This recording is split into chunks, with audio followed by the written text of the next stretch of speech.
قرار دیا ہے۔ یہ ہے اہل سنت کی حدیث کی کتابوں میں۔ اب ہم چلتے ہیں اہل تشیع کے ہاں۔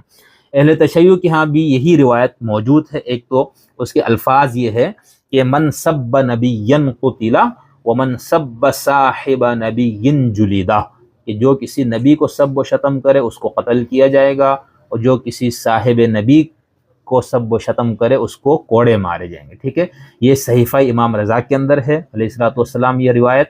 اسی طرح وسائل الشیعہ کے اندر بھی موجود ہے، اسی طرح یہ بہار الانوار کے اندر بھی یہ روایت جو ہے وہ موجود ہے۔ ٹھیک ہے، اور اسی کے اندر وسائل کے اندر مستدرک الوسائل کے اندر بھی موجود ہے۔ ٹھیک ہے، کتاب الحدود اور تعزیرات کے اندر۔